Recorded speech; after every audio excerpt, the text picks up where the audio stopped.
So hi guys, welcome back to my to videos. तो इस video में दोस्तों डिस्कस करने वाले हैं यहाँ पर कुछ इंपॉर्टेंट कंपनीज़ का और उनसे रिलेटेड कुछ इंपॉर्टेंट अपडेट्स हैं जिसकी बात करेंगे इस वीडियो में। तो चलिए दोस्तों वीडियो की शुरुआत करते हैं। सबसे पहले कंपनी को डिस्कस करते हैं। पहली कंपनी का नाम है एवेन्यू सुपरमार्ट यानी कि डी मार्ट। बट इसको डिस्कस करने से पहले दोस्तों, अगर आपने अभी तक मेरे टेलीग्राम चैनल को ज्वाइन नहीं किया है तो उसका लिंक आपको डिस्क्रिप्शन में देखने को मिल जाएगा। लिंक के थ्रू जाकर चैनल को ज्वाइन कर लो। तो चलिए दोस्तों वीडियो की शुरुआत करते हैं। सबसे पहले बात करते हैं एवेन्यू सुपरमार्ट से रिलेटेड कुछ इंपॉर्टेंट अपडेट्स के बारे में। दोस्तों आज के दिन एवेन्यू सुपरमार्ट काफ़ी ज़्यादा फोकस में है। अब इसके पीछे का सबसे बड़ा रीज़न है कंपनी के क्वार्टरली रिजल्ट, जो कि आज के दिन नहीं कल के दिन आने वाले हैं। बट रिजल्ट से रिलेटेड अगर एक्सपेक्टेशंस की बात करें तो वो भी कुछ खास कमाल की हमें देखने को मिल नहीं रही है। अगर पिछले कुछ क्वार्टर से देखोगे कंपनी के नंबर्स को तो कंसिस्टेंट कंपनी हर क्वार्टर में डबल डिजिट की ग्रोथ रिपोर्ट करती हुई आई है अपने रेवेन्यू में। बट वो चीज़ कंपनी के प्रॉफिट्स में हमें देखने को नहीं मिल रहा है। और इस Q4 के जो अर्निंग्स हमें देखने को मिलेंगे उस पर भी जो मार्केट का नज़र है वो कुछ ऐसा ही है जो कि पहले की तरह ही हमें देखने को मिलेगा, ना कि कुछ हमें सरप्राइज़ ये कंपनी करती हुई नजर आएगी। डीमार्ट की Q4 की प्रीव्यू ये है कि कंपनी के जो नेट प्रॉफिट है वो ईयर ऑन ईयर बेसिस पर हमें 17% से ग्रो करते हुए नजर आ सकते हैं स्टोर एडिशंस की वजह से। बट इनके जो प्रोडक्ट कॉस्ट है उसके बढ़ने की वजह से कंपनी के जो प्रॉफिट्स हैं उसमें हमें कुछ कॉम्प्रोमाइज़ देखने को मिल सकती है, यानी कि कंपनी के जो मार्जिन है वो हमें अंडर प्रेशर रहते हुए देखने को मिल सकते हैं। तो नेट प्रॉफिट से रिलेटेड मार्केट की क्या एक्सपेक्टेशन है? तो नेट प्रॉफिट की दोस्तों एक्सपेक्टेशन ये है कि ईयर ऑन ईयर बेसिस पे हमें 6% की ग्रोथ देखने को मिल सकती है और 615 करोड़ का नेट प्रॉफिट ये रिपोर्ट कर सकती है। इसका मतलब ये है कि कंपनी के जो मार्जिन है वो हमें प्रेशर में देखने को मिलेंगे रिटेल कॉस्ट और सीजनलिटी की वजह से। और अगर बात करें कंपनी के रेवेन्यू की तो यहाँ पर हमें ईयर ऑन ईयर बेसिस पे 17% की ग्रोथ देखने को मिलेगी। 14,875 करोड़ का रेवेन्यू कंपनी आपको रिपोर्ट करती हुई दिख सकती है, जिसको अगर कंपैरिजन करें ईयर ऑन ईयर बेसिस पे तो 17% है, बट Q1Q बेसिस पे अगर हम देखें तो नंबर में गिरावट की उम्मीद है, चाहे हम कंपनी के रेवेन्यू में देखें या फिर हम कंपनी के प्रॉफिट्स को कंपैरिजन करें Q1Q बेसिस पे।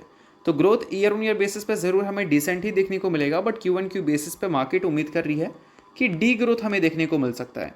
और डी ग्रोथ अगर देखने को मिल सकता है तो इसका मतलब ये है कि काफ़ी सारे लोग कंपनी में बाइंग कम सेलिंग अपॉर्चुनिटी ज़्यादा दिख रहे हैं, क्योंकि अगर देखा जाए इस कंपनी के करंट वैल्यूएशन को तो 100 की पी पे ये कंपनी ट्रेड कर रही है।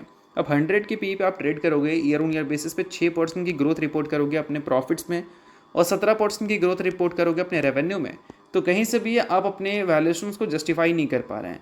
और इस वजह से इनका जो पेग रेशियो है वो फिलहाल अगर देखोगे तो उछल के 4 के ऊपर जा चुका है। तो इन सारी चीज़ों पे आपको नज़र रखना है अगर आप डीमार्ट के इन्वेस्टर हैं। बाकी इस वीडियो में किसी भी तरह का बाई या सेल रिकमेंडेशन नहीं है। अब दोस्तों वीडियो में आगे बढ़ने से पहले बात कर लेते हैं मेरे टेलीग्राम चैनल के बारे में, जिसको अगर आपने अभी तक ज्वाइन नहीं किया है तो उसका लिंक आपको डिस्क्रिप्शन में देखने को मिल जाएगा। लिंक के थ्रू जाकर चैनल को ज्वाइन कर लो। ज्वाइन करने का दोस्तों सबसे बड़ा बेनिफिट यह है कि हमारा चैनल टाइप किया है SEBI registered research analyst mister Kulneet Singh के साथ, जिसका रजिस्ट्रेशन नंबर आप यहाँ पर नोट कर सकते हैं। अब चैनल को ज्वाइन करते हैं तो इनकी जो काफ़ी सारी एक्टिविटीज़ हैं आपको इस चैनल पे देखने को मिलती है, जिसमें ये आपको चार्ट्स वगैरह शेयर करते हैं जिससे आपको आइडिया लगता है। और उसके अलावा दोस्तों काफ़ी सारी कॉल्स एंड अपडेट्स भी आपको यहाँ पर मिलता है बिल्कुल फ्री ऑफ कॉस्ट। तो इन सारी चीज़ों का बेनिफिट आप ले सकते हैं। अभी रिसेंटली काफ़ी सारी कंपनी का चार्ट्स वगैरह इन्होंने अपडेट किया था, जिसको आप चाहो तो चेकआउट कर सकते हो। और इसके अलावा काफ़ी सारी कंपनी का कॉल्स वगैरह भी इन्होंने दिया था, जिसको भी आप चाहो तो चेकआउट वगैरह कर सकते हो। तो लिंक आपको डिस्क्रिप्शन में देखने को मिल जाएगा। लिंक के थ्रू जाकर चैनल को ज्वाइन करो, सभी चीज़ें आपको बिल्कुल फ्री ऑफ कॉस्ट यहाँ पर मिलती हैं। तो चलिए दोस्तों बात करते हैं अब अगली कंपनी के बारे में। अगली कंपनी का नाम है टाटा मोटर्स लिमिटेड। अब आज के दिन टाटा मोटर्स काफ़ी ज़्यादा फोकस में है। अब फोकस में रहने का सबसे बड़ा रीज़न ये है कि कंपनी ने पूरे साल का बिजनेस अपडेट शो कर दिया है, और साथ में अगर हम बात करें अप्रैल के महीने का तो उसका भी डेटा कंपनी ने अपडेट कर दिया है। अगर देखोगे कंपनी के ओवरऑल सेल्स को तो वो हमें ईयर ऑन ईयर बेसिस पे 6% से गिरता हुआ दिखा है अप्रैल के महीने में, यानी कि पिछले साल अप्रैल के महीने में जो सेल इन्होंने किया था अपने कार्स को वो 77,521 यूनिट था, और इस बार जो सेल किया है वो 72,753 यूनिट का है।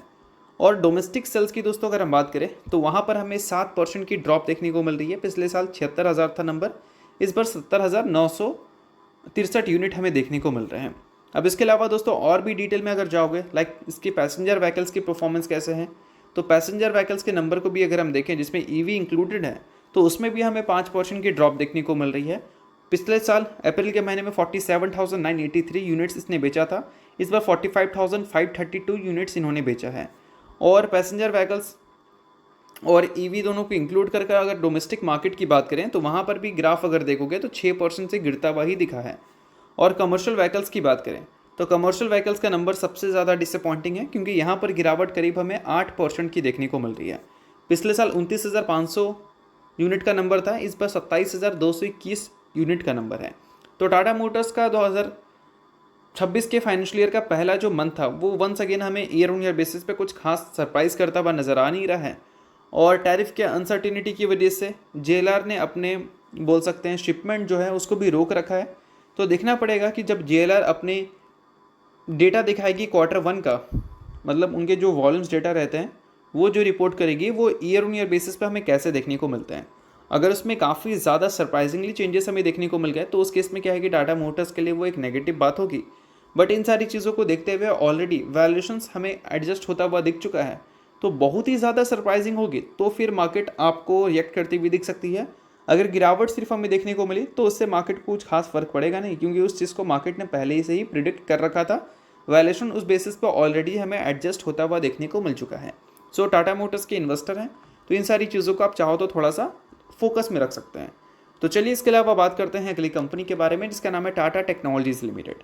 बट इसको डिस्कस करने से पहले अगर आपको वीडियो अच्छा लग रहा है तो वीडियो को लाइक कर दो, चैनल को सब्सक्राइब कर दो और टेलीग्राम चैनल को ज्वाइन नहीं किया दोस्तों अभी तक तो उसका लिंक आपको डिस्क्रिप्शन में दिख जाएगा। लिंक के थ्रू जाकर टेलीग्राम चैनल को आप ज्वाइन कर लो, वहाँ पर भी काफ़ी ज़्यादा आपको बेनिफिट्स मिलती हैं। सो दोस्तों अगर टाटा टेक्नोलॉजीज़ की बात करें तो अभी रिसेंटली इसमें एक ब्लॉक डील हमें होता हुआ देखने को मिला था। ब्लॉक डील की वजह से 5% की गिरावट हमें देखने को मिली थी इस कंपनी में।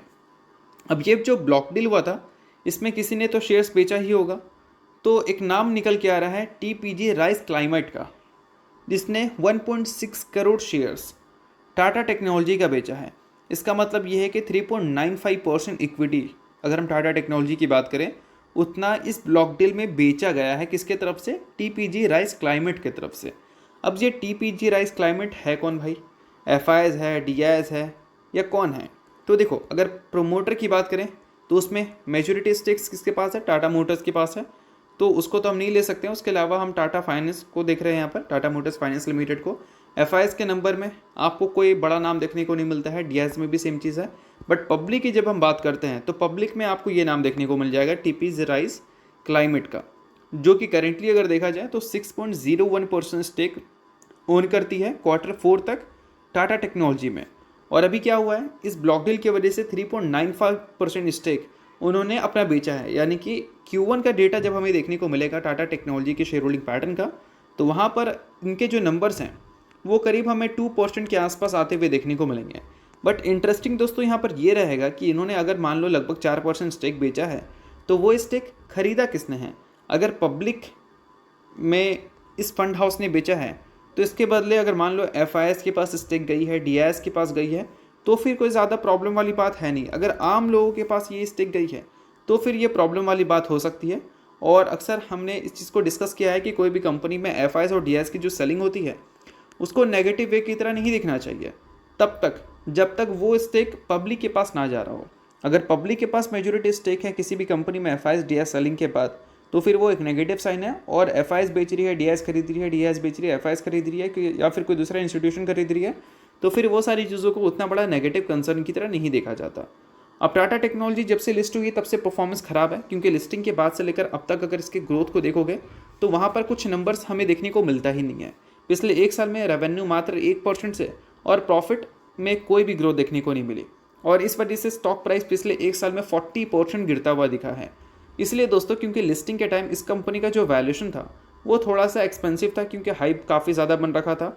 एक टाइम पे ये कंपनी 80 के पी के आसपास आपको ट्रेड होती हुई देखने को मिलती थी, और नंबर्स तो कुछ खास ग्रो होता हुआ दिखा नहीं उसके बाद, तो उसकी वजह से वैल्यूएशंस करेक्ट होकर 40 के पी के आसपास आ चुका है। तो इस वजह से आपको कभी भी ये सिखाया जाता है कि किसी भी कंपनी के जब आईपीओ में जीएमपी आप देखते हैं तो जीएमपी देखने के बाद ही आप ये डिसाइड मत कर लेना कि वो कंपनी आगे चलकर भी बहुत अच्छा परफॉर्मेंस करेगी, क्योंकि उस कंपनी का डिमांड ज़्यादा है।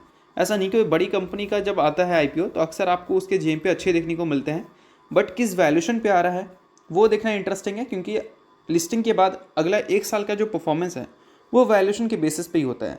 नंबर्स अगर ठीक है तो वैल्यूएशन जस्टिफाई हो जाएगा, अगर नंबर्स ख़राब हैं तो वैल्यूएशन जस्टिफाई नहीं होगी। जो आईपीओ में एक्सपेंसिव वैल्यूएशन मिल रखा था उसको वो वैल्यूएशन करेक्ट होना शुरू होंगी। और अभी तक देखो 52 वीक हाई से कितना 42% तक गिर चुकी है। तो इस वजह से मैं बोलता हूँ कि वैल्यूएशंस को देखना काफ़ी ज़रूरी है, जो भी न्यूली लिस्टेड कंपनी है उसका। तो दोस्तों इसके अलावा बात करते हैं अगली कंपनी के बारे में, जिसका नाम है इन्फो एज इंडिया लिमिटेड।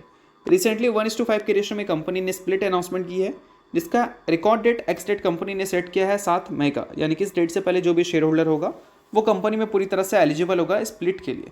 सो अगर आप इस कंपनी के इन्वेस्टर हैं तो बेशक आपके लिए काफ़ी अच्छी खबर है। इन्वेस्टर नहीं है इग्नोर कर सकते हैं, न्यूज़ थी इस वजह से मैंने बता दिया, बाकी किसी भी तरह का ये रिकमेंडेशन नहीं है। तो चलिए दोस्तों ये वीडियो यहीं तक था। करता हूँ वीडियो आपको अच्छा लगा होगा, लाइक कीजिए, परिवार सब्सक्राइब कीजिए। वीडियो के लिए बहुत बहुत शुक्रिया।